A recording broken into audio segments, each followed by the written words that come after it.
حي على الفلاح.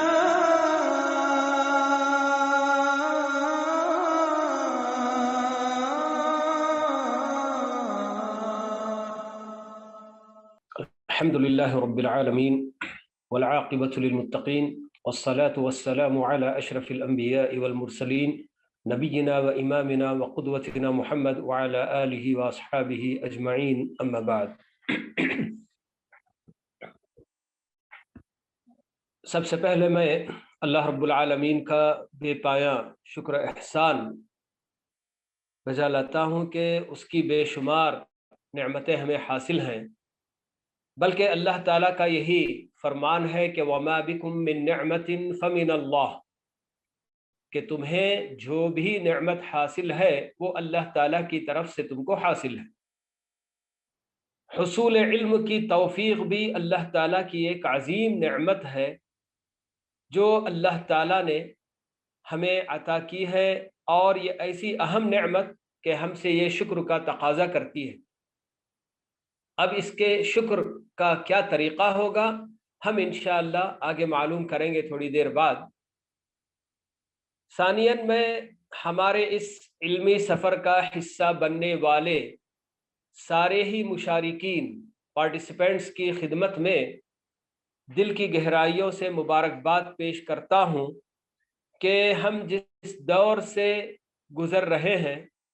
ہر قدم آزمائش اور امتحان کا سامنا ہے، بڑا ہی پرفتن دور ہے،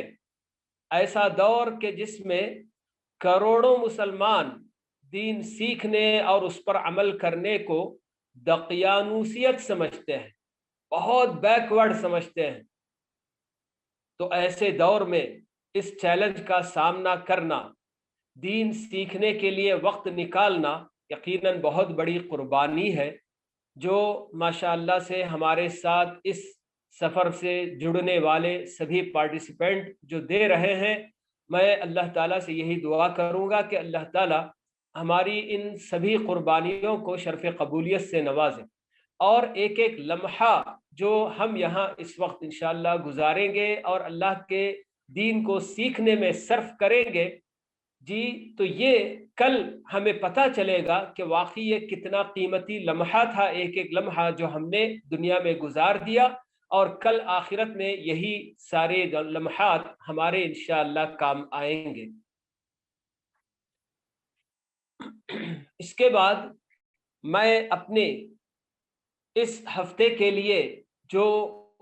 سبق مجھے ایک بنیادی طور پر پیش کرنا تھا، آپ سب جیسے کہ جانتے ہیں کہ مجھے انشاءاللہ فقہ پڑھانی ہے، جی شریعت کے احکام کی جانکاری یہ جو نا ہم انشاءاللہ معلوم کریں گے، مگر اس سے پہلے فقہ کے کچھ اصول، ضابطے اور قاعدے یہ بھی ہم کو معلوم کرنا ہے۔ تو اس کے لیے میں نے پہلی چیز آپ کے سامنے رکھی کہ علم شرعی کا فائدہ مند۔ ہم سب اچھی طرح سے جانتے ہیں کہ اللہ رب العالمین نے ہماری اپنی تخلیق کا مقصد خود ہی بتایا۔ بارہا آپ لوگوں نے وہ آیت پڑھی بھی ہوگی، سنی بھی ہوگی، وَمَا خَلَقْتُ الْجِنَّ وَالْإِنسَ إِلَّا لِيَعْبُدُونَ، یہ اللہ تعالیٰ کا فرمان ہے کہ میں نے جنات اور انسانوں کو صرف اس لیے پیدا کیا کہ وہ میری بندگی کریں۔ تو گویا ہماری اپنی تخلیق کا بنیادی مقصد، ہمارے وجود کا اس دنیا میں اللہ تعالیٰ مقصد یہی بتا رہے ہیں کہ تمہیں اللہ تعالیٰ کی عبادت اور بندگی کرنی ہے۔ اللہ تعالیٰ کی عبادت اور بندگی کا سب سے اعلیٰ ترین اور سب سے اہم اس کی جو شکل ہے تو وہ خوف اور خشیت ہے۔ اللہ تعالیٰ کا خوف اور اس کی خشیت یہ جو نا اللہ تعالیٰ کی عبادت کی سب سے اعلیٰ شکل اور سب سے افضل اور سب سے اہم شکل ہے۔ اسی وجہ سے آپ دیکھیں گے کہ اللہ تعالیٰ نے خود قرآن مجید میں یہ بات بھی بتا دی کہ انما یخشی اللہ من عبادہ العلماء، کہ صرف اللہ تعالیٰ سے ڈرنے والے اس کے بندوں میں سے علماء ہوتے ہیں، اہل علم ہوتے ہیں۔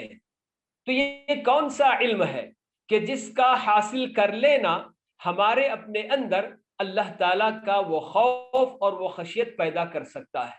تو وہ صرف اور صرف علم شرعی ہے۔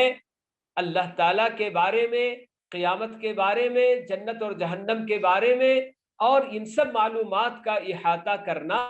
یہی ہمیں اللہ تعالیٰ سے ڈرنے کی صفت ہمارے اندر پیدا کرتا ہے۔ اسی لیے اسلاف کرام کہا کرتے تھے من کان باللہ اعرف کان منہ اخوف، کہ جو بندہ اللہ تعالیٰ سے جتنا زیادہ جانکاری اللہ تعالیٰ کی رکھے گا، اللہ تعالیٰ کی معرفت جس کو جتنی زیادہ حاصل ہوگی، وہ اتنا ہی اللہ تعالیٰ سے ڈرنے والا ہوگا۔ چنانچہ انبیاء اور رسل علیہم الصلاۃ والسلام اللہ تعالیٰ کے بعد اللہ کے بارے میں سب سے زیادہ جاننے والے یہی شخصیات ہیں، یہی ہستیاں ہیں۔ اسی وجہ سے ہر دور میں ہر نبی اللہ تعالیٰ سے سب سے زیادہ ڈرنے والا ہوتا تھا، جیسے کہ اللہ کے نبی صلی اللہ علیہ وسلم نے بھی اپنی امت کے سامنے یہ بات بتائی کہ انی اخشاکم للہ واتقاکم، کہ میں تم میں سب سے زیادہ اللہ تعالیٰ سے ڈرنے والا اور اس کی خشیت رکھنے والا، یہ اللہ کے نبی صلی اللہ علیہ وسلم نے اپنے صحابہ کے سامنے بتایا۔ تو علم شرعی حاصل کرنے کا یہی جو ہے سب سے اہم فائدہ کہ اللہ رب العالمین کی بندگی کا جو سب سے اعلیٰ ترین نمونہ اور سب سے جو بہترین شکل خوف اور خشیت کی شکل میں ہم اللہ تعالیٰ کی بندگی جو کریں گے تو وہ بغیر علم کے ناممکن ہے۔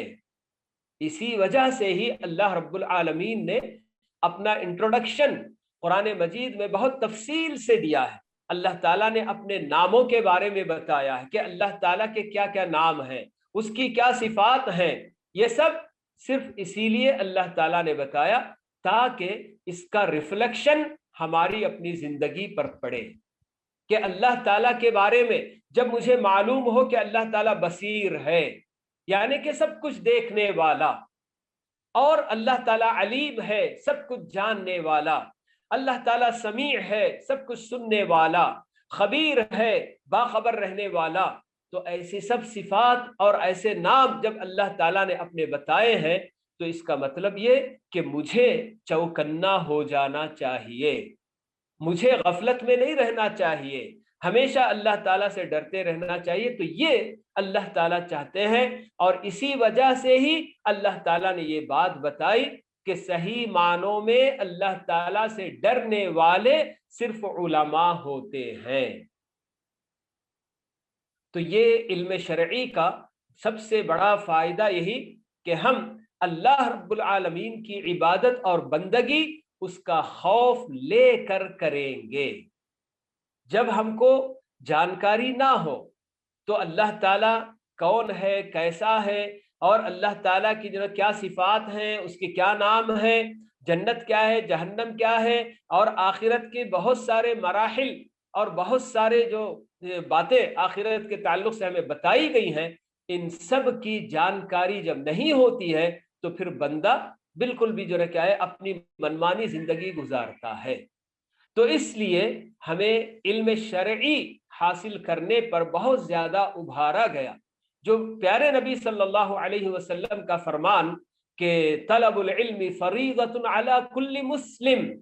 آپ نے یہ بات بتائی کہ ہر مسلمان پر علم حاصل کرنا ضروری ہے، فرض ہے۔ یعنی کہ کون سا علم؟ علم شرعی ہی ہے، وہ علم کہ جس کے ذریعے بندے کو اللہ تعالیٰ کی معرفت حاصل ہو، آخرت کے بارے میں معلوم ہو، اور جنت اور جہنم کے بارے میں معلوم ہو، تاکہ وہ صحیح طریقے سے اللہ تعالیٰ کی بندگی کر سکے۔ پھر اس کے بعد دوسرا نقطہ میں نے آپ لوگوں کے سامنے یہ رکھا کہ فقہ پڑھنے کی ضرورت۔ ہم جانتے ہیں کہ انشاءاللہ ابھی تھوڑی دیر میں ہم یہ بھی معلوم کر لیں گے کہ فقہ کیا چیز ہے، کس کا نام ہے۔ تو پہلے میں نے اس کو بس اس لیے ذکر کر دیا کہ اس کے ساتھ جڑا ہوا یعنی علم شرعی کے اندر جب ہم کو یہ بات معلوم ہو گئی کہ ہمارا اپنا مقصد وجود اللہ تعالیٰ کی بندگی ہے، لیکن کیا اللہ تعالیٰ ہم سے بس اتنا چاہتے ہیں کہ ہم اس کی بندگی کر لیں اور جس آدمی کو جو طریقہ پسند آئے اس طریقے پر اللہ کی بندگی کر لے؟ کیا ایسی آزادی اللہ تعالیٰ نے دی ہے؟ اگر ایسا ہی ہوتا کہ بس اللہ تعالیٰ کی بندگی کرنا ہے، جسے جو طریقہ پسند آئے وہ اس طریقے پر بندگی کر لے، اگر اللہ تعالیٰ کی طرف سے یہ آزادی ہوتی تو پھر اللہ تعالیٰ کو نہ نبیوں کو بھیجنے کی ضرورت پڑتی اور نہ اپنی کتابیں اتارنے کی ضرورت پڑتی۔ لیکن اللہ تعالیٰ نے یہ ہم کو بتایا ہے کہ ہاں اللہ کی بندگی کرنی ہے، لیکن اسی طریقے پر کرنی ہے جو طریقہ وہ خود متعین کرے گا۔ اما یأتینکم منی ھدی فمن تبع ھدای فلا خوف علیہم ولا ھم یحزنون، یہ اللہ تعالیٰ کا فرمان ہے کہ ہم یعنی کہ آدم اور حوا کو اللہ تعالیٰ نے اس زمین پر اتارنے کے بعد، بھیجنے کے بعد ان سے یہ بھی کہہ دیا کہ انسانوں میری طرف سے ضرور تمہارے پاس ہدایات آئیں گی، گائیڈ میں جو نا کیا ہے تم کو کروں گا، میری اپنی طرف سے تمہارے اپنے پاس ہدایات آئیں گی، انسٹرکشنز تم کو میں دوں گا۔ اور ساتھ میں یہ بھی بتا دیا کہ فمن تبع ھدایا، کہ جو میرے اپنے انسٹرکشنز کو فالو کرے گا، جو ان کی پیروی کرے گا، بس اسی کے لیے اللہ نے بشارت دی کہ فلا خوف علیہم ولا ھم یحزنون، کہ نہ ان کے لیے کسی قسم کا خوف، یعنی کہ جب اللہ تعالیٰ کی طرف سے آئے ہوئے انسٹرکشنز کو فالو کر کے زندگی گزار کر جائے گا بندہ، تو اس دنیا کو چھوڑتے ہوئے بھی اسے کسی قسم کا کوئی خوف نہیں ہوگا اور آگے کا سوچ کر اسے کوئی غم بھی نہیں ہوگا۔ تو یہ اللہ تعالیٰ جو نا ہم کو بتا رہے ہیں۔ تو فقہ پڑھنے کی ضرورت اسی لیے ہم کو پیش آ رہی ہے کہ ہمیں اللہ تعالیٰ کی بندگی کرنی ہے تو اس طریقے پر کرنی ہے جو خود اللہ تعالیٰ نے ہمارے لیے متعین کیا ہے۔ اب یہ اللہ تعالیٰ کی بندگی کس کو کہا جاتا ہے؟ اللہ تعالیٰ کی بندگی کا مطلب، جیسے کہ شیخ الاسلام ابن تیمیہ رحمہ اللہ نے عبادت کی تعریف کی ہے اور بتایا کہ جو عبادت کی تعریف میں کل ما یحبہ اللہ ویرضاہ من الاعمال والاقوال الظاہرۃ والباطنہ، یہ شیخ الاسلام ابن تیمیہ رحمہ اللہ کی عبادت کی تعریف ہے، جو بہت ہی جامع تعریف انہوں نے کی ہے، جس کا مطلب کیا ہے کہ ہر وہ قول اور فعل جس سے اللہ تعالی راضی ہو جاتا ہے، خوش ہو جاتا ہے، چاہے اس کا تعلق ظاہر سے ہو یا باطن سے ہو، وہ عبادت ہے۔ ہر وہ قول اور فعل، قول یعنی کہ باتیں، فعل یعنی کہ کام، ہر ایسی بات اور ہر ایسا کام جس سے اللہ تعالیٰ خوش اور راضی ہو جائے، جس کا تعلق ظاہر سے ہو یا باطن سے ہو، وہ عبادت ہے۔ جب ہم بات کہتے ہیں، یہ اس تعریف عبادت کی اور بندگی کی جب ہم معلوم کرتے ہیں، تو پھر اس میں ہمارے اپنے نزدیک جو عبادات کہلاتی ہیں، جیسے نماز، روزہ وغیرہ، یہ بھی اس میں داخل ہے، اور جن کو ہم معاملات کہتے ہیں، یعنی کہ شادی بیاہ یا پھر جو نا خرید و فروخت کے معاملات اور دوسرے اور بہت سارے لین دین، بہت سارے معاملات ہوتے ہیں، تو یہ معاملات بھی اگر اس طریقے پر انجام پائیں جس سے اللہ خوش ہوتا ہے تو وہ یقیناً وہ بھی عبادت۔ ہمارے اپنے اخلاق وغیرہ بھی، عادات بھی، جن سے اللہ خوش ہوتا ہو، وہ سب عبادات میں داخل ہو جاتی ہیں۔ تو اس کا مطلب یہ ہوا کہ ہم انسانوں سے جو کام ہونے ہیں وہ صرف ایسے ہونے ہیں کہ جن سے اللہ تعالیٰ خوش ہوتا ہو اور راضی ہوتا ہو، کیونکہ اللہ تعالیٰ نے ہمیں یہی بتایا کہ ہمارا ہماری اپنی تخلیق کا مقصد اس کی عبادت ہے، اور عبادت کا جب یہ معنی ہے تو اس کا مطلب یہ ہوا کہ اللہ تعالیٰ نے ہمیں اسی لیے پیدا کیا کہ ہم ایسے کام کریں اور ایسی باتیں کریں جس سے اللہ تعالیٰ خوش ہوتا ہے، راضی ہوتا ہے۔ تو اب کن باتوں سے اللہ تعالیٰ خوش ہوتا ہے، کن کاموں سے راضی ہوتا ہے، کن سے ناخوش ہوتا ہے، کن سے ناراض ہوتا ہے، تو یہ سب جاننا ہمارے لیے انتہائی ضروری ہے۔ تو اسی اعتبار سے ہمیں فقہ پڑھنے کی بھی ضرورت پیش آتی ہے کہ ہمارے اوپر اللہ تعالیٰ کی طرف سے کیا کیا چیزیں لازم کی گئی ہیں کہ جن کا کرنا ہر مسلمان کے لیے ضروری ہوتا ہے، اور کون سے کام اور کون سی باتیں ہیں کہ جن سے اللہ تعالیٰ نے ہمیں خبردار کیا ہے کہ ان کے قریب نہ جانے کا اللہ تعالیٰ نے ہم سے عہد لیا اور ہمیں روکا ہے، تو ان کو ہمیں چھوڑنا ہے۔ تو یہ سب ہمارے اپنے روز مرہ کی زندگی میں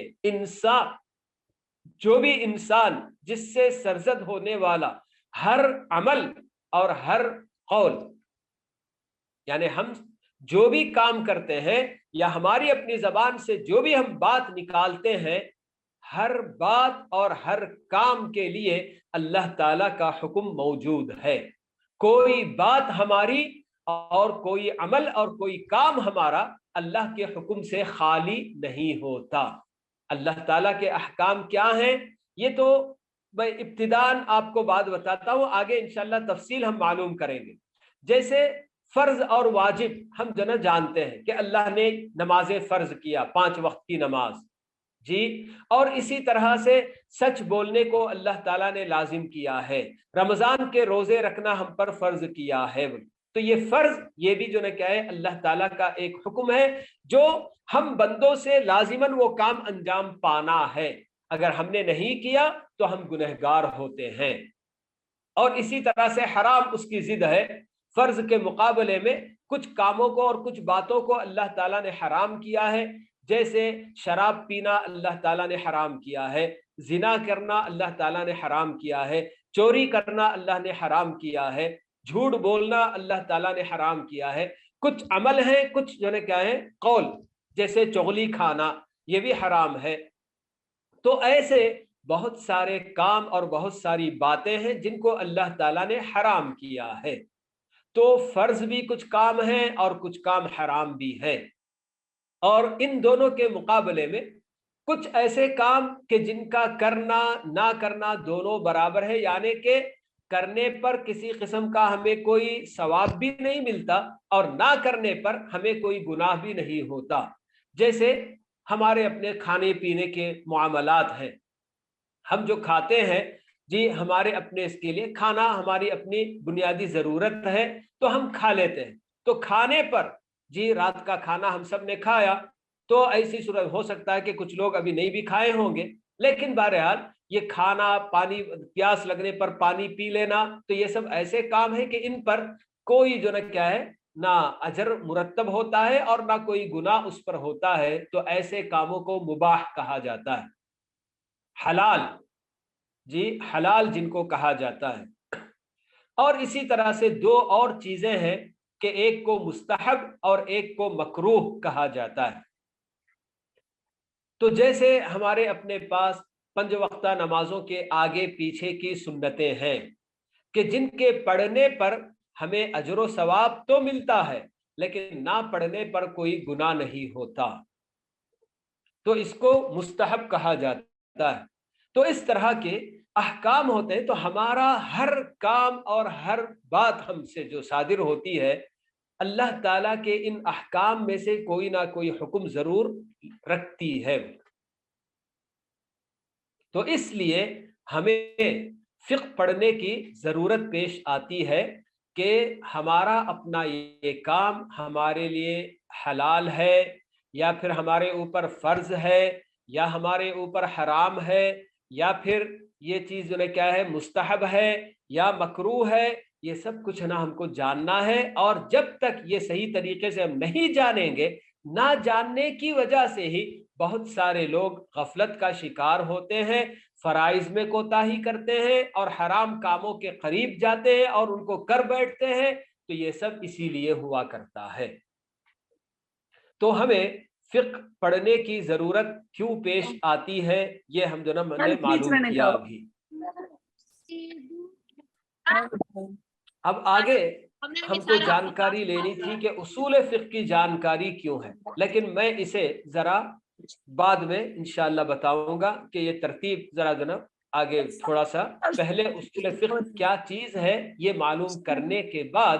ہم آگے انشاءاللہ معلوم کرتے ہیں۔ تو پہلی چیز ہم کو اصول فقہ کا ایک تعارف، ایک انٹروڈکشن ہم کو لے لینا ہے، کیونکہ عربی زبان میں کہاوت ہے کہ الحکم علی الشیء فرع عن تصورہ۔ شاید کسی کا مائک آن ہے تو ذرا ڈسٹرب ہو رہا ہے، آف کر لیں۔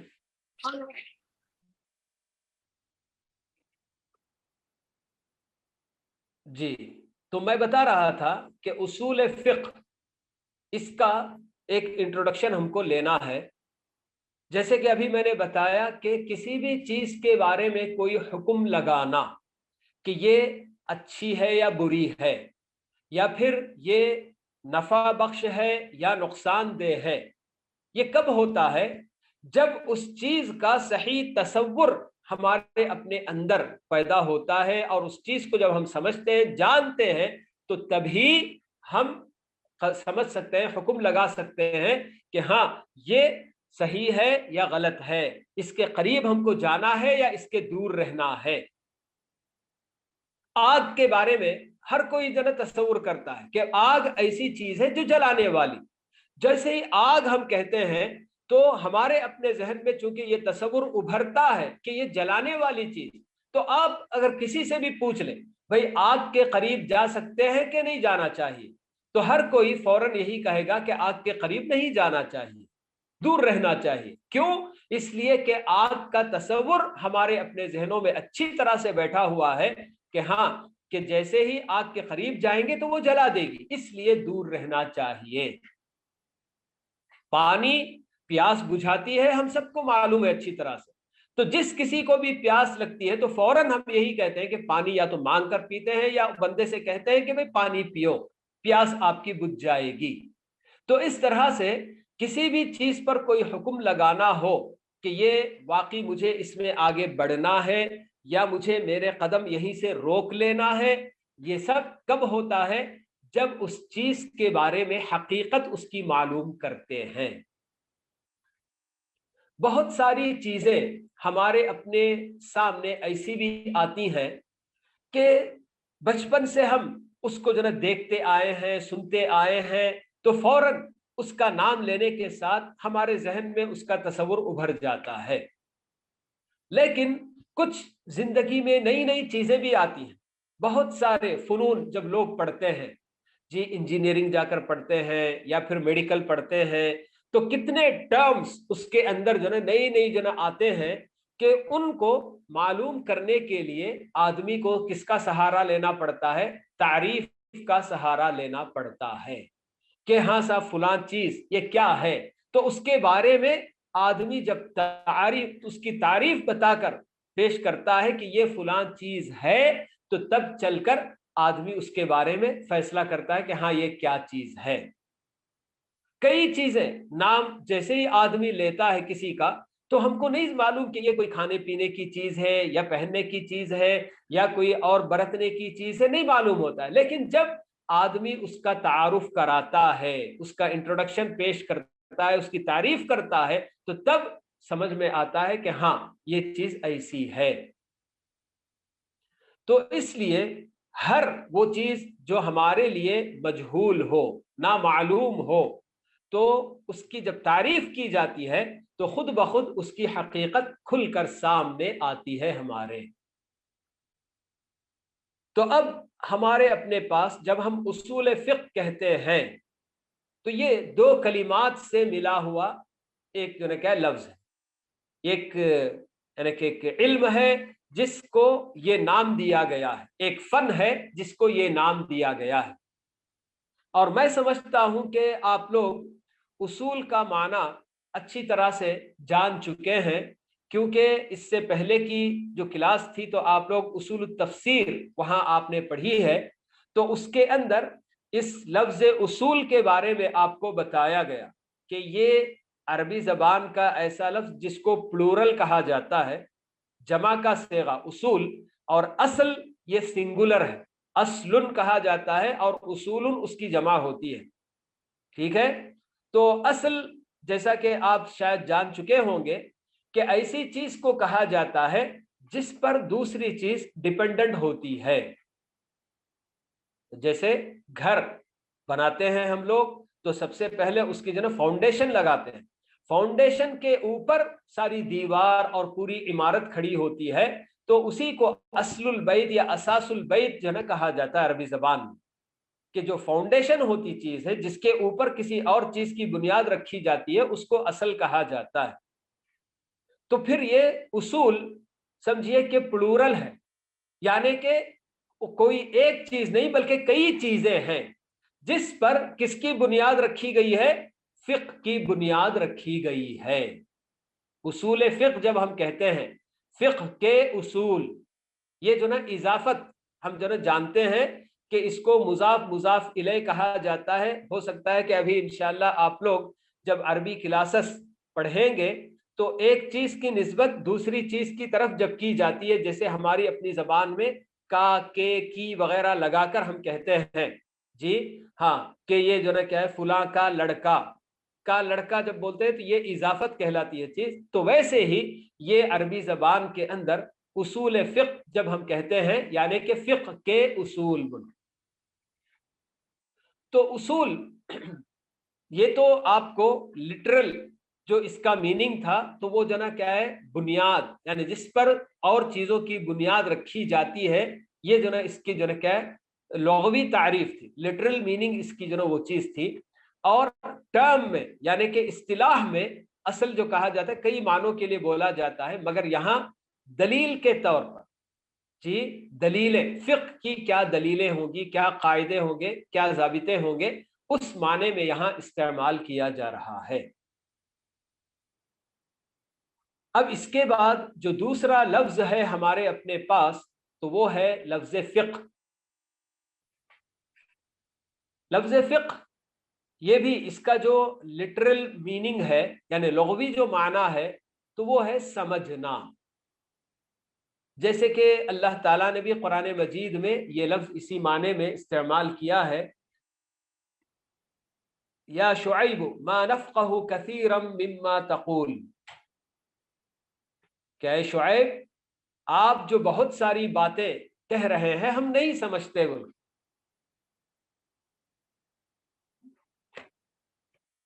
یا شعیب لا نفقہ کثیرا مما تقول، لا نفقہ ہم نہیں سمجھتے، یہ جو انہوں نے کہا۔ اور اسی طرح سے ایک اور جگہ بھی اللہ تعالیٰ نے استعمال کیا ہے کہ ما لہؤلاء القوم لا یکادون یفقہون قولا، کہ انہیں کیا ہو گیا ہے کہ یہ کوئی بات سمجھنے کے بھی بالکل قریب نہیں ہے بلکہ۔ تو یہ لٹرل میننگ لفظ فقہ کا ہے سمجھنا، لیکن جب فقہ ایک فن ہے اور ایک خاص علم ہے تو اس حیثیت سے ہر علم کی الگ الگ تعریف اور الگ الگ پہچان کرائی جاتی ہے، جبھی چل کر یہ ایک فن دوسرے فن سے جدا ہوتا ہے۔ جب تک آپ تعریف نہیں کریں گے اور اس کے اندر کیا چیزیں داخل ہوتی ہیں وہ معلوم نہیں کریں گے تو تب تک آپ کو ایک فن سے دوسرے فن میں تمیز کرنا، دونوں کے درمیان ڈفرینشیٹ کرنا یہ جو نا نہیں ہو سکتا ہے۔ تو اب ہم اس کے جو term as a term meaning اصطلاح میں فقہ کی جو معلوم کرتے ہیں تو میرے خیال میں آپ کے اپنے پاس جو کتاب آسان اصول فقہ ہے تو اس میں بھی ہمارے رفیق چودھری صاحب نے عربی زبان کی بھی تعریف اس کے اندر مینشن کی ہے اور ساتھ ہی اوپر سب سے پہلے انہوں نے اردو میں فقہ کیا ہے یہ بھی بتا دیا ہے۔ تو عربی زبان کی جو تعریف انہوں نے بیان کی ہے اس کے اندر کہ العلم بالاحکام الشرعیتی العملیتی المکتسب من ادلتها التفصیلیتی، یہ جو نا کہا گیا ہے العلم بالاحکام۔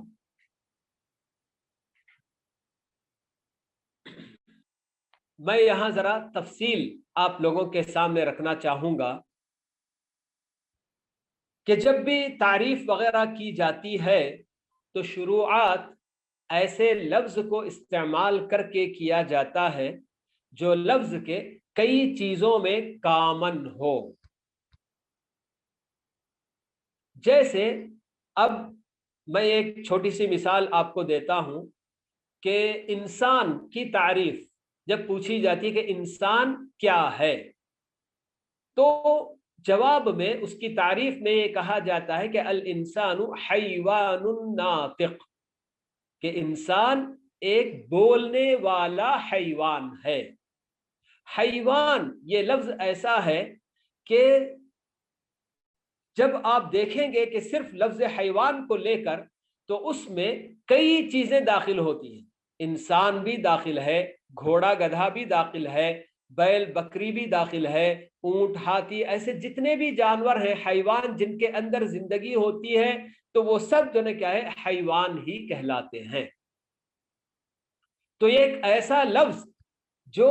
کئی افراد پر مشتمل ہو سکتا، کئی افراد اس میں آ سکتے ہیں، ایسا لفظ پہلے بولا جاتا ہے۔ پھر اس کے بعد ایک ایسا لفظ یا ایسے کلمات لائے جاتے ہیں جو ان کئی شریک ہونے والے افراد سے اس کو تھوڑا تھوڑا جدا کرتا ہے۔ اب انسان کے اندر تو ایک ایسا کلمہ بول دیا گیا ناطقن بول کے، حیوان کے ساتھ ناطق جب بولا گیا تو یہ ایسا لفظ ہے ناطق یعنی کہ بولنے والا، یہ سوائے انسان کے اور کسی میں یہ صفت نہیں پائی جاتی، تو انسان دیگر تمام حیوانات سے بالکل جدا ہو گیا۔ جی یہاں انسان کی تعریف بہت مختصر جنا ہو سکتی ہے کہ یہ ایک حیوان ہے، مگر کیسا حیوان؟ جو بولنے والا وہ۔ لیکن جب ہم یہاں اس تعریف میں دیکھ رہے ہیں تو کئی چیزیں ہم کو یہاں پر نظر آ رہی ہیں۔ العلم، سب سے پہلے اس کی تعریف میں یہ بات بتائی گئی کہ العلم یعنی کہ جانکاری، ادراک۔ علم یعنی کہ ادراک یا جانکاری جب کہتے ہیں تو کئی چیزوں کی جانکاری ہوتی ہے۔ کیا ہر چیز کی جانکاری فقہ کہلائے گی؟ جی آدمی بہت ساری چیزیں جیسے جیسے زندگی میں آگے بڑھتا ہے کتنی اس کو ذرا جو چیزیں نامعلوم تھی ان کی جانکاری وہ حاصل کرتا ہے۔ کوئی کام نہیں جانتا تھا کیسے کرنا چاہیے، اس نے ذرا سیکھ لیا، بال بنانے کا کام ہو یا پھر جو ہے کیا کارپینٹر کا کام ہو یا پلمبر کا کام ہو، کسی بھی طرح کا الیکٹریشین ہو، ہر چیز اس کی ایک جانکاری۔ تو کیا ان سب جانکاریوں کو بھی آپ فقہ کا نام دیں گے؟ تو ہمارے لیے سب سے پہلے جو لفظ لایا گیا، ایسا لفظ لایا گیا جو کئی چیزیں اس کے اندر داخل ہو سکتی ہیں، مگر اس کے بعد دھیرے دھیرے اس کے اندر قیود لائے جا رہے ہیں۔ جی ایک سے بڑھ کر ایک اس کو تنگ کیا جا رہا ہے۔ دائرہ کس چیز کی جانکاری کو فقہ کہا جائے گا؟ تو بتایا گیا سب سے پہلے العلم بالاحکام، احکام کی جانکاری۔ اب احکام جب کہتے ہیں تو یہ بھی ایک لفظ ہے جو کہ پلورل ہے، حکم سنگولر اس کا حکم ہے، اور یہ احکام پلورل ہے۔ حکم کس کو کہا جاتا ہے؟ اب اس کی بھی جب آپ جو ہے یہ دیکھیں گے تو ایک عام حکم کا مطلب ہے کسی بھی چیز کی نسبت دوسری چیز کی طرف کرنا۔ ایک چیز کی نسبت دوسری چیز کی طرف جب کرتے ہیں تو اس کو حکم کہا جاتا ہے۔ جی جیسے اب ہم کہتے ہیں کہ نماز پڑھنا ضروری ہے، تو یہ فرض کو ہم نے نماز کی طرف نسبت دی۔ تو اس طرح سے ایک چیز کی نسبت دوسری چیز کی طرف دینا یہ جو نا حکم کہلاتا ہے، چاہے وہ یعنی کہ پازیٹیو ٹرم میں ہو یا نیگیٹو میں ہو. جی جیسے ابھی ہم کہتے ہیں کہ بارش ہو رہی ہے، جی بارش ہو رہی ہے، جب بارش ہو رہی ہو تو اس وقت میں کیا ہے، بارش کے ہونے کی نسبت ہم بارش کی طرف کر رہے ہیں. اور جب بارش نہیں ہوتی ہے تو کہتے ہیں بارش نہیں ہو رہی ہے، تو نہیں ہونے کی نسبت ہم بارش کی طرف کر رہے ہیں. تو اسی کو کہا جاتا ہے حکم، چاہے وہ پازیٹیو میں ہو یا نیگیٹو میں ہو، تو دونوں ہی حکم کہلاتے ہیں. اب یہاں ہمارے اپنے پاس یہ بتایا گیا کہ العلم بالاحکام. اچھا، اب یہ جو چیز ہے، ایک چیز کی نسبت دوسری چیز کی طرف جب ہم کرتے ہیں تو یہ نسبت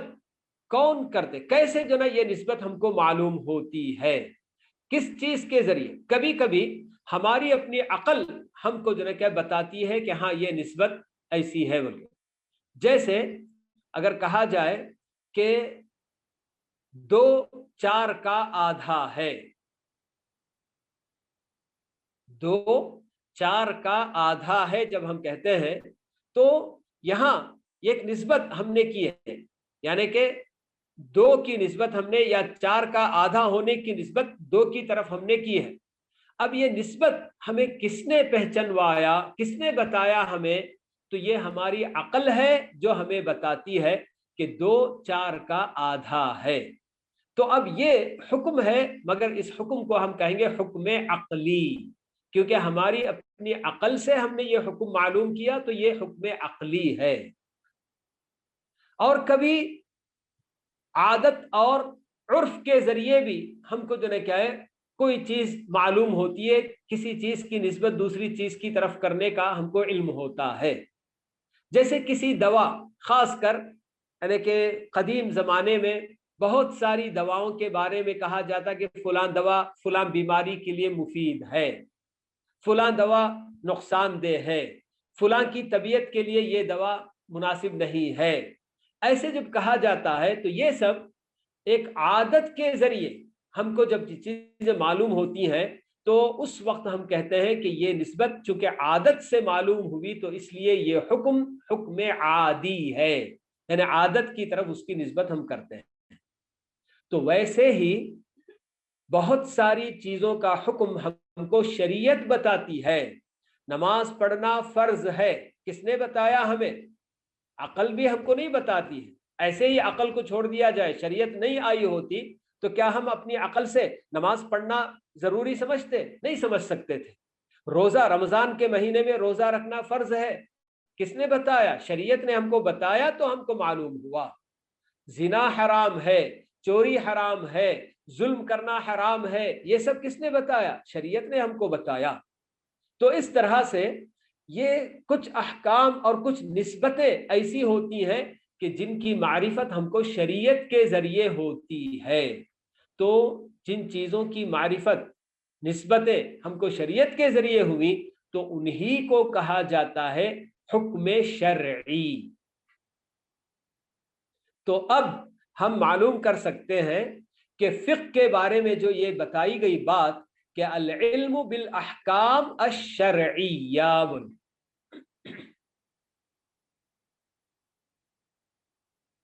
فقہ نام ہے احکام شریعت کے معلوم کرنے کا، احکام شریعت کی جانکاری کا. اب احکام شریعت جب ہم کہتے ہیں تو احکام شریعت بھی بہت زیادہ ہیں. جی جتنے بھی عقائد حقہ جو ہم کو رکھنے کا حکم دیا گیا، اللہ کے بارے میں ہمیں کیا کیا عقیدہ رکھنا ہے، انبیاء اور رسولوں کے بارے میں ہمارا کیا عقیدہ ہونا چاہیے، ملائکہ کے بارے میں ہمارا کیا عقیدہ ہونا چاہیے، تو یہ سارے عقائد بھی احکام شریعت ہی ہیں. تو کیا عقائد کی جانکاری فقہ ہے؟ کہا گیا کہ نہیں. آگے العلم بالاحکام الشرعیتی العملیتی کہا گیا. شریعت کے وہ احکام کہ جن کا تعلق عمل سے ہوتا ہے، یعنی کہ بندوں کے اعمال، ان کی اپنی عبادتیں ہوں یا ان کے اپنے معاملات یا ان کے اپنے اخلاق و عادات، جن کا تعلق عمل سے ہوتا ہے، اور ہر عمل کے لیے اللہ تعالیٰ کا ایک حکم ضرور پایا جاتا ہے، تو ایسے احکام شرعیہ عملیہ کی جانکاری صرف فقہ کہلاتی ہے۔ تو معلوم ہوا کہ یہ احکام شرعیہ کی جانکاری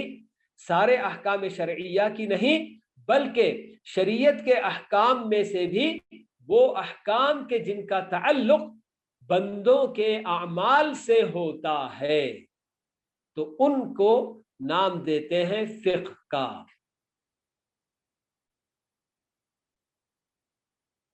اب آگے اسی تعریف کے اندر یہ بھی بات بتائی گئی کہ المکتسب من ادلتها التفصیلیہ، یہ جو جانکاری ہے اس کے بارے میں صفت یہ بتائی گئی کہ یہ حاصل کی جانے والی، شریعت کے عملی احکام کی جانکاری جو کہ حاصل کی جاتی ہے۔ المکتسب، یہ جو کہا گیا اکتساب کا معنی حاصل کرنا، محنت کر کے اس کو جو نا حاصل کرنا بول، تو کیوں یہ صفت فقہ کے اندر جو نا پیش کی جا رہی، کیوں یہ بات فقہ کی تعریف میں پیش کی جا رہی ہے؟ تو اس کی وجہ اہل علم یہ بتاتے ہیں کہ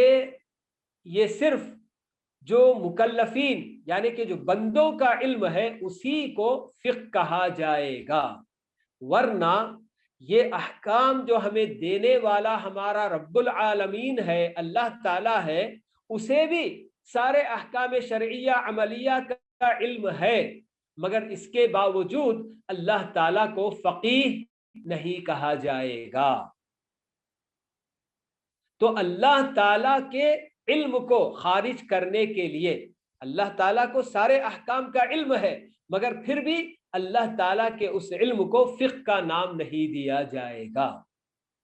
اور اسی طرح سے خود پیارے نبی صلی اللہ علیہ وسلم کو بھی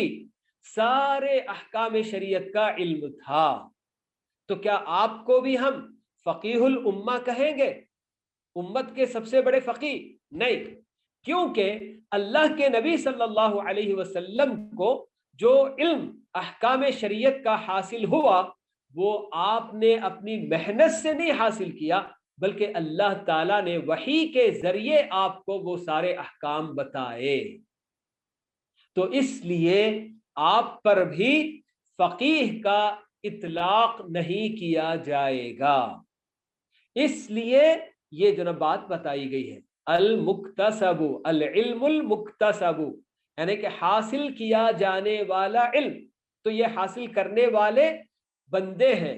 اللہ کے نبی صلی اللہ علیہ وسلم کے بعد جتنے بھی امتی ہیں ان پر فقہائے امت کا اطلاق ہو سکتا ہے، بشرطے کہ وہ اس علم کو حاصل کیے ہوں۔ صحابہ میں بھی کئی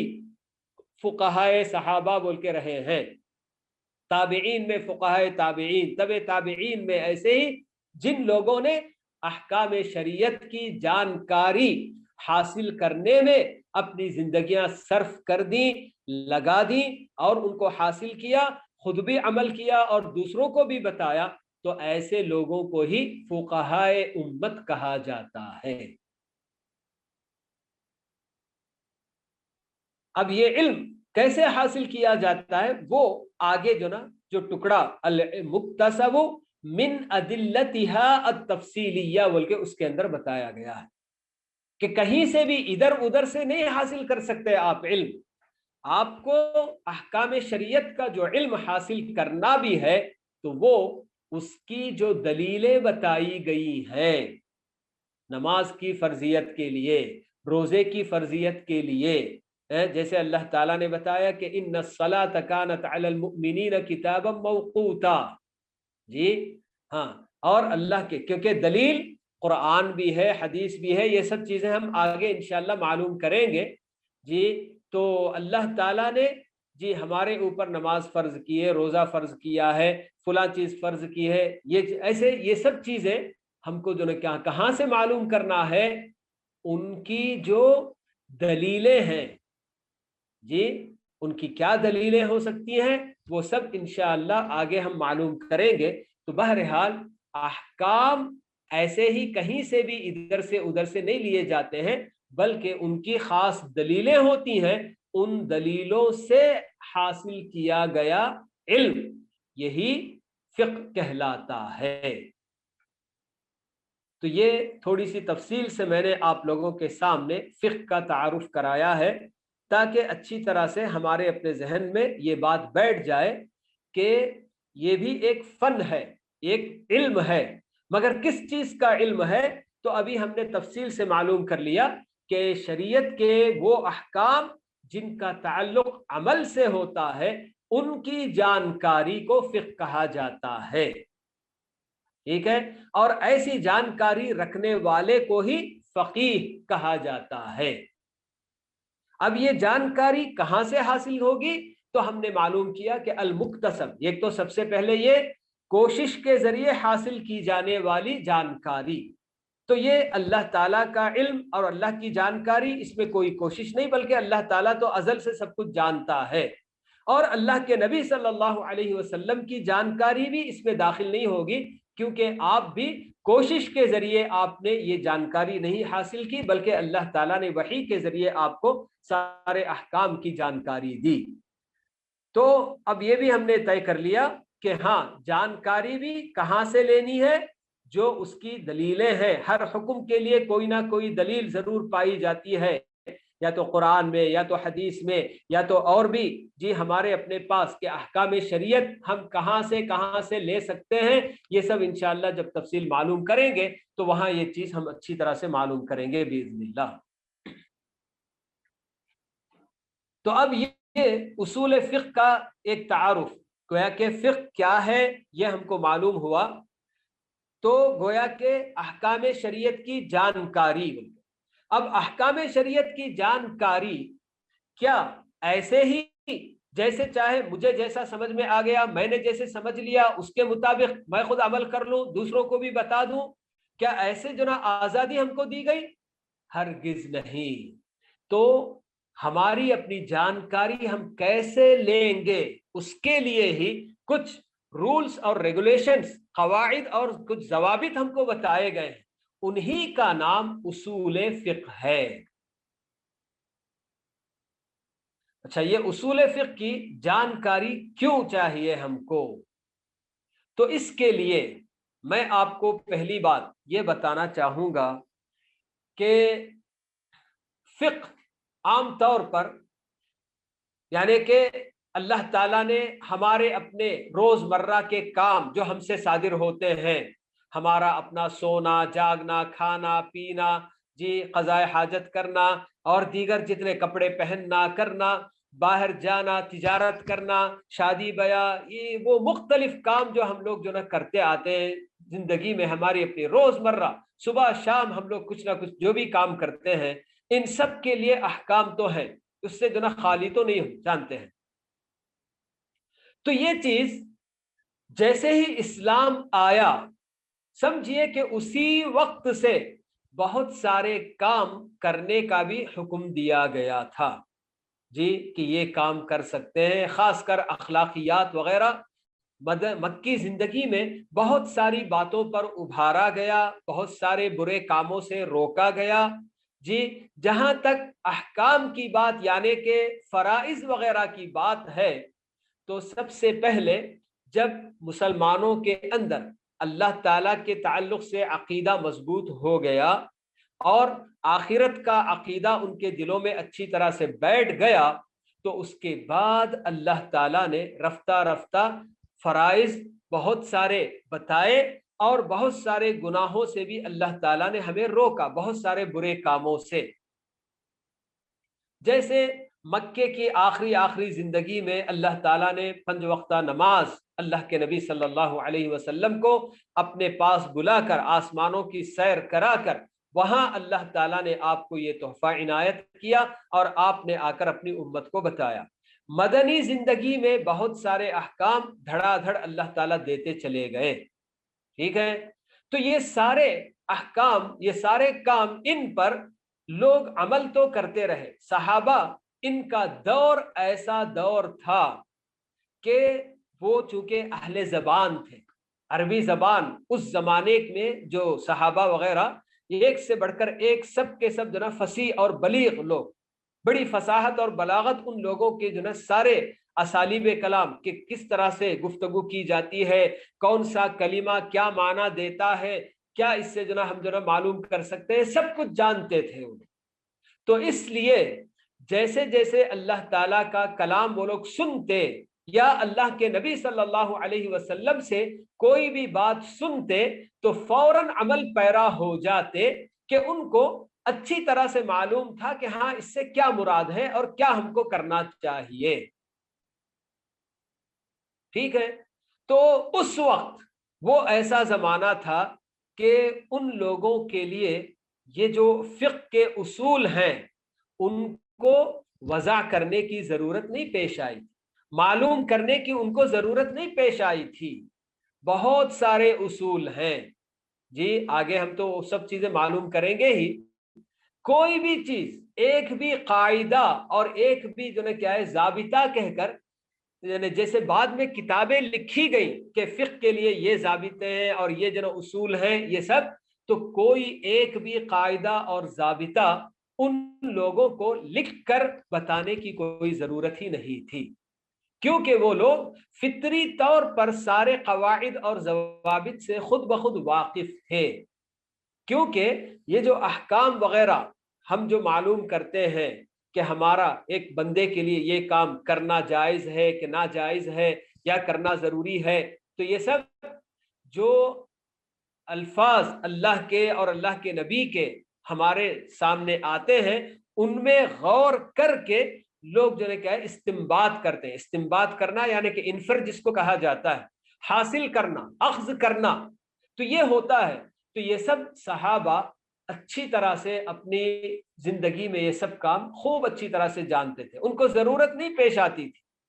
کہ کسی بھی قاعدہ اور قانون کو یہاں لاگو کر کے اس کے بعد یہ جو ہے کیا ہے مجھے قانون معلوم کرنا ہے، ایسا نہیں ہوتا تھا۔ لیکن جیسے جیسے زمانہ دور ہوتا گیا عہد رسالت سے، صحابہ کا دور ختم ہونے لگا، اور آپ لوگ جانتے ہیں تاریخ اگر آپ نے پڑھی ہوگی کہ اسلام جیسے صحابہ کے دور میں ہی کافی پھیلنے لگ گیا تھا، ماشاء اللہ سے فتوحات کا سلسلہ اتنا وسیع ہوا کہ کئی عجمی بہت سارے لوگ سب جو ہے کیا ہے مغلوب ہوئے، اور ان کے اپنے بہت سارے لوگ، اسلام بھی بہت سارے لوگوں نے قبول کیا، یہ نہیں کہ ڈر کے بلکہ بہت زیادہ بالکل متاثر ہو کر کہ یہ مسلمان فاتح ہونے کے باوجود بھی ہمارے ساتھ ان لوگوں نے ایسا سلوک کیا ہے، فلاں ہے فلاں، یہ سب دیکھ کر مسلمانوں کے سلوک وغیرہ بہت سارے لوگ اسلام میں داخل بھی ہو گئے۔ لیکن جیسے جیسے عرب اور عجم ان دونوں کا آپس میں اختلاط ہونے لگا، یعنی یہ لوگ مل کر زندگی گزارنے لگے، تو عرب کی نئی نسل جو پیدا ہو رہی تھی ان کی اپنی زبان اور زبان کا سلیقہ بگڑنے لگ گیا تھا، جس کی وجہ سے جب عرب کے بچے بھی زبان بولتے تو بولنے میں بھی غلطی کرتے اور کسی اور کی کہی ہوئی بات کو سمجھنے میں بھی غلطی کر جاتے تھے۔ تو تب ان لوگوں نے ضرورت محسوس کی کہ بھئی زبان پر یعنی کہ قابو رکھنے کے لیے اور زبان کو بگڑنے سے بچانے کے لیے قواعد بنانے ضروری ہیں۔ چنانچہ جو یعنی کہ لینگویج کے جو رولز اینڈ ریگولیشنز ہیں وہ پہلے وضع کیے گئے، جن کو ہم نحو اور صرف کہتے ہیں، جانتے ہیں نحو کے نام سے اور صرف کے نام سے۔ تو یہ کچھ ہے نا کیا ہے رولز اور ریگولیشنز وغیرہ اس کے جو نا زبان کے وہ جو نا وجود میں آئے، اور اللہ کا کلام اور اللہ کے نبی صلی اللہ علیہ وسلم کا کلام یہ بھی سب سے زیادہ زبان ہی سے اس کا تعلق ہے، عربی زبان ہی میں یہ دونوں چیزیں پائی جاتی ہیں۔ تو ایسے میں جب زبان خود بولنے اور سمجھنے میں بگاڑ پیدا ہو رہا ہے تو پھر اللہ کے کلام کو سمجھنے میں یا اللہ کے رسول کی باتوں کو سمجھنے میں بھی کتنی غلطیاں نہیں ہوں گی، کتنے لوگ جی گڑبڑ نہیں کریں گے۔ یہ سب جب علماء وقت، اس وقت کے علماء کے ذہن میں بات آئی تو انہوں نے یہ جو ہے کیا ہے قاعدے بھی وضع کرنا اور بنانا شروع کیا کہ زبان کو کس طرح سے سمجھنا ہے اور کیسے کیا معنی مراد لینا ہے، کسی لفظ کا، کسی بھی جو ہے کہ جملے کا کیا معنی ہونا چاہیے، اس طرح کے یہ سب جو ہے کہ قواعد وغیرہ وضع کیے گئے۔ میرا اپنا کہنے کا یہاں پر مطلب یہ ہے کہ اصول فقہ کی جانکاری کیوں ہے، تو یہ اس لیے سب سے پہلے ہم کو جانکاری ضروری ہے، اور اس کے جاننے کے بعد ابھی میں نے جو آپ کو بات بتائی کہ صحابہ کا دور پورے کا پورا ایسا بالکل ختم ہو گیا کہ ان لوگوں کو ان قواعد کے وضع کرنے کی کوئی ضرورت نہیں پیش آئی تھی، اس کی جانکاری وہ لوگ فطری طور پر سب جانتے تھے، تو کوئی جو مزید اور بتانے کی ضرورت نہیں پیش آئی تھی۔ تو ان کا وہ دور بغیر قواعد اور بغیر ضوابط کے گزر گیا۔ رولز اور ریگولیشنز کے احکام کیسے حاصل کیے جانے چاہیے، ان کے کیا رولز ہیں، جس کے بغیر سمجھیے کہ تقریباً 100 سال یا 150 سال کا عرصہ گزر گیا۔ تو کہیں ایسا نہ ہو کہ بعد میں کوئی آدمی یہ دیکھے اور کہے کہ بھائی آپ لوگ دین پر کب سے عمل کرتے آ رہے ہیں، آپ کے نبی جب تھے تب بھی، اور نبی کے بعد صحابہ جو کہ تقریباً 100-150 سال تک بھی آپ کے پاس آپ کے ان احکام وغیرہ کے لیے کوئی رولز اور ریگولیشنز ہی نہیں تھے، کوئی قاعدہ اور ضابطہ نہیں تھا۔ یہ تو تقریباً 150 سال کے بعد یا 200 سال کے بعد آپ کے یہ قواعد وضع کیے گئے، بنائے گئے۔ تو کہیں لوگ اس غلط فہمی میں نہ پڑ جائیں کہ ہاں صحابہ وغیرہ نے جو بھی فتوے دیے، جو بھی احکام انہوں نے قرآن اور حدیث کو سمجھ کر امت کو بتایا، تو یہ لوگ بغیر کسی قاعدے، بغیر کسی ضابطے کے ایسے ہی بتاتے چلے گئے تھے۔ وہ ہر کوئی گویا اپنی منمانی طریقے سے بتا دیا، ایسا کوئی غلط تصور نہ آنے پائے، کیونکہ جب ہم یہ جو اصول فقہ کے قواعد ہیں، ضوابط ہیں، ان کو جب ہم معلوم کر لیں گے تو آٹومیٹک ہم کو یہ بات سمجھ میں آئے گی، جب ہم وہاں پر جی امپلیمنٹ کر کے دیکھیں گے، اپلائی کر کے دیکھیں گے، صحابہ نے جو فتویٰ دیا، جو بات انہوں نے سمجھی،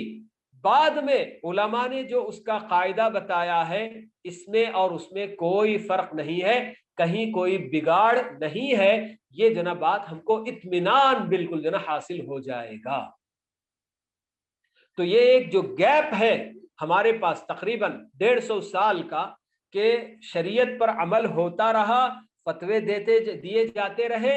اور تقریباً 150 سال کے بعد فتووں کے لیے اور یہ احکام وغیرہ معلوم کرنے کے لیے رولز بنائے گئے۔ تو یہ رولز بعد میں آئے، تو یہ 150 سال میں آپ لوگوں نے اپنے اپنے طریقے سے رولز بتا دیے، ایسا کوئی نہ کہے۔ اس لیے اصول فقہ کی جانکاری انتہائی ضروری ہے۔ اصول فقہ کی جانکاری اس لیے بھی ضروری ہے کہ جب آدمی کوئی یعنی کہ دلیل کسی کے سامنے آتی ہے اور وہ اگر جانتا ہے کہ ہاں اس دلیل سے جو حکم لیا گیا ہے یا جس نے بھی لے کر بتایا ہے واقعی اس رول کو فالو کر کے اس نے جو نہ کیا ہے یہ بتایا ہے، تو ہم کو اطمینان ہو جاتا ہے۔ کیونکہ بہت سارے ایسے لوگ بھی پائے جاتے ہیں کہ جو نااہل ہوتے ہیں، جن کے پاس کوئی سلیقہ نہیں ہوتا، طریقہ نہیں ہوتا ہے، جانکاری نہیں ہوتی ہے، ادھر سے ادھر سے سن کر یا پھر ترجمے وغیرہ پڑھ کر، ٹرانسلیشن پڑھ کر فتوے وغیرہ دینے لگتے ہیں، احکام بتانے لگتے ہیں۔ اب وہ کس رول کو فالو کر کے بتائیں گے، کیا کہہ سکتے ہیں؟ تو جب آدمی جی بالکل جنا رولز جانتا ہے کہ ہاں ایک حکم معلوم کرنے کے لیے یہ قاعدہ ہے، یہ ضابطہ ہے، اور جو ہمارے اپنے فقہا، علماء، ائمہ بڑے بڑے جنہوں نے جی سارے احکام وغیرہ مختلف بتا کر چلے گئے، جب آپ ان رولز کو ان کے اپنے فتووں پر امپلیمنٹ کرتے ہیں اور وہاں اپلائی کر کے دیکھتے ہیں، آپ کو اطمینان ہوگا کہ ہاں اس میں کوئی غلطی نہیں ہوئی ہے، بلکہ واقعی صحیح طریقے سے ہم کو یہ سب باتیں بتائی گئی ہیں۔ ہاں کبھی ایسا بھی ہوتا ہے کہ بسا اوقات چوک ہو جاتی ہے، بشر ہے، تو یہ ایک اہم چیز ہے کہ ہمارے اپنے لیے یہ عقیدہ رکھنا کہ اللہ کے نبی صلی اللہ علیہ وسلم کے علاوہ اور کوئی معصوم عن الخطا نہیں ہے، غلطیوں سے پاک، غلطی سے معصوم اللہ کے نبی کے علاوہ اور کوئی نہیں۔ تو جب یہ عقیدہ ہمارا اپنا جو ہے کیا ہے مضبوط ہوتا ہے، تو بڑے بڑے صحابہ وغیرہ ان لوگوں سے بھی کبھی جو ہے کیا چوک ہوئی ہے، غلطی ہوئی ہے، لیکن جیسے ہی ان کو غلطی معلوم ہوتی تو فوراً وہ رجوع بھی کر لیتے۔ تو ویسے ہی ہمارے اپنے ائمہ نے بھی یہ سب باتیں بتائی کہ ہاں میں اپنے ثوابدید پر، میری اپنی عقل جہاں تک پہنچی ہے اس کے حساب سے میں یہ فتویٰ دے رہا ہوں، یہ حکم بتا رہا ہوں، لیکن اگر میرے اپنے جو ہے حکم کے برخلاف آپ کو کوئی صحیح حدیث مل گئی تو آپ اس حدیث پر عمل کر لیجئے، میری رائے کو چھوڑ دیجئے، یہ ہر امام نے بتایا ہے۔ تو یہ ایک بنیادی چیز ہے کہ ہم کو اصول فقہ جانکاری اس کی جو ہے کیوں ضروری ہے، یہ ہم نے جو ہے معلوم کی ہے ابھی، اور ہمارے اپنے پاس اگرچہ کہ وقت ہوا ہے لیکن پھر بھی بہرحال اصول فقہ کی تدوین میں ایک طرح سے میں نے آپ کے پاس وہ بات بھی رکھی دی کہ اصول فقہ کی تدوین یعنی کہ اس میں لکھنا کب شروع کیا گیا، تو یہ تقریباً یعنی کہ ہجرت کے 150 سال کے بعد جبکہ امام شافعی رحمہ اللہ ان کی ولادت ہوئی تو انہوں نے اپنی سب سے پہلی کتاب الرسالہ، میسیج دی میسیج بول کے جو نا الرسالہ کے نام سے انہوں نے ایک کتاب لکھی، جس کتاب کے اندر امام شافعی رحمہ اللہ نے بہت سارے قواعد اور ضوابط بتائے، بلکہ امام ابو یوسف رحمہ اللہ جو کہ امام ابو حنیفہ رحمہ اللہ کے شاگرد ہیں، بہت بڑے شاگرد ہیں، ان کی طرف بھی نسبت کی جاتی ہے کہ انہوں نے بھی ایک کتاب لکھی، مگر ان کی کتاب ہمیں ملتی نہیں ہے، اللہ عالم، ہو سکتا ہے کہ بہت سارا ذخیرہ جی ہماری اپنی امت کا جو ضائع ہو گیا ہے بہت بڑا، تو اس میں سے کہیں ان کی کتاب بھی ضائع نہ ہو گئی ہو۔ بہرحال امام شافعی کی پہلی کتاب ہم کو الرسالہ کے نام سے ملتی ہے، اور اس کے بعد بالکل جو ہے کیا ہے جیسے جیسے علماء مزید اور اس فن کے اندر آگے بڑھتے گئے، یہ تو بات سب جانتے ہیں اچھی طرح سے کہ ابتدا میں جب کوئی بھی فن وجود میں آتا ہے تو اس میں بہت سارے نقائص ہوتے ہیں، بہت کچھ کمی ہوتی ہے، اور لوگ جیسے جیسے اس میں آگے بڑھتے ہیں تو اس کے اندر نکھار پیدا ہوتا چلا جاتا ہے۔ تو بالکل اسی طرح سے اصول فقہ کا بھی یہی معاملہ ہے کہ ایک نئے فن کی شکل میں جب یہ وجود میں آیا تو ابتدا میں اس کے اندر بہت ساری کمی پائی جا رہی تھی، لیکن بعد میں اس کو بہت سارے علماء جن کو اللہ تعالیٰ نے اس فن کا شغف اور اس کی محبت ان کے دل میں ڈالی اور وہ لوگ اس فن کو حاصل کیے، تو انہوں نے جب کتابیں لکھی بعد میں اور بھی تو بہت اچھے انداز میں، بڑے مرتب انداز میں کتابیں لکھی، سب کچھ ہوا ہے۔ تو بہرحال یہ آخری چیز جو ہم کو اصول فقہ کی غرض و غایت جو معلوم کرنی تھی وہ یہ کہ جو نا کیا ہے، ایک فقی جب یعنی احکام کتاب اور سنت سے معلوم کرتا ہے تو کہیں اس میں وہ غلطی نہ کر جائے، تو گویا ایک مفتی اور ایک مجتہد کے لیے کچھ اصول اور کچھ قواعد اور ضوابط وضع کر کے دینا کہ ان کی روشنی میں وہ احکام معلوم کرے، کہ اگر ان قواعد اور ضوابط سے باہر نکل کر اگر وہ کچھ کسی بھی قرآن کی آیت سے یا کسی حدیث سے کوئی حکم معلوم کرنے جائے گا تو یقیناً غلطی کرے گا۔ تو اس طرح سے غلطی سے بچانا کرنا، یعنی احکام مستنبط کرنے میں، احکام کو معلوم کرنے میں غلطی سے بچانا، اس کی جو ہے کہ سب سے اہم غرض و غایت اس کی رہی ہے۔ تو آج کا یہ درس میں نے ان سب نکات پر آپ لوگوں کے سامنے پیش کیا ہے، تو انشاءاللہ مزید اور جو باتیں ہوں گی وہ اگلے ہفتے ہمارے سامنے آئیں گی۔ ابھی میرے خیال میں شاید کسی کے پاس کوئی سوال وغیرہ ہے، کوئی بات سمجھ میں نہیں آئی ہے، تو اس کے لیے تھوڑا سا وقت آپ کے لیے دے دیں۔ السلام علیکم شیخ، آپ نے جن کتابوں کا ذکر کیا، جیسے کہ آپ نے کتاب محترم رفیق صاحب کی کتاب فقہ کے بارے میں کہی ہے، اس کا میٹیریل آن لائن ہم کو یہ جو ہماری ویب سائٹ ہے اس پہ مل جائے گا یا جی میرے پھر بھائی کہیں بالکل، اور سے باہر سے ہم کو لیں گے؟ آسان اصول فقہ کہہ کر میں نے اس کی لنک بھی بھیجی تھی، میرے خیال میں شاید آپ کو بھیج دیا گیا ہوگا، لنک آپ حاصل کر لیں انشاءاللہ، آپ کو بالکل آن لائن وہ کتاب ملتی ہے، ڈاؤن لوڈ بھی کر سکتے ہیں، یا آن لائن خود بھی آپ جو پڑھنا چاہیں وہ بھی پڑھ سکتے ہیں انشاءاللہ۔ اچھا، یہ ای میل میں آ رہے ہیں یہ سارے لنکس؟ ممکن ہے آپ کے ای میل میں جی ہاں بھیجے گئے ہوں گے انشاءاللہ۔ ٹھیک ہے شیخ، جزاک اللہ خیر۔ شیخ احسن اللہ علیک، شیخ ایک سوال اللہ تھا بارک جی کہ آپ نے کہا تھا یحب اللہ ویرضا، یعنی عبادت کا جو تعریف ہے جی یحب اللہ ویرضا، تو اس کا جو عبادت کا جو شرط ہے اخلاص اور متابعہ، یہ اس میں شامل ہے شیخ؟ ظاہر سی بات ہے کہ جو نا اللہ تعالیٰ پسند تبھی کرے گا کہ جب جو نا اس کے اندر اخلاص ہو اور متابعت ہو، ہے نا؟ جی احسن اللہ علیک شیخ، جزاک اللہ۔ جی السلام علیکم، بارک اللہ فیک شیخ۔ سلام سلام۔ شیخ ہمیں اس کے نوٹس ملے گی انشاءاللہ؟ انشاءاللہ میں کوشش کرتا ہوں میرے بھائی، ویسے تو ریکارڈر ہو گئے میرے خیال میں یہ لیکچر بھی، تو ہو سکتا ہے آپ کو ریکارڈ بھی جو نا مل جائے۔ ویسے بہرحال میں اس وقت نا کافی مصروف رہا ہوں کہ ہمارے اپنے پاس اینول ایگزامس جو نا بالکل سر پر ہیں 2-4 دنوں میں، جس کی وجہ سے میں ادھر ذرا زیادہ جو نا بزی ہوں، تو میں نے نوٹس جو نا پورے مکمل جو نا تیار نہیں کیے ہیں، تو انشاءاللہ کوشش کرتا ہوں میں۔ ویسے جو کتاب آپ لوگوں کے لیے وہ میں نے لنک بھیجی ہے، تو اس میں بھی بہت ساری باتیں انشاءاللہ آپ کو مل جائیں گی بإذن اللہ۔ جزاک اللہ خیر، بارک اللہ فیک۔ بارک اللہ۔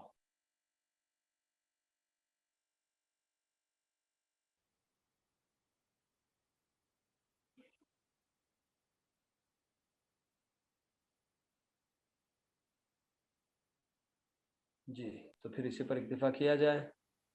ختم کرتے ہیں۔ سبحانک اللہم و بحمدک، اشہد ان لا الہ الا انت، استغفرک و اتوب الیک۔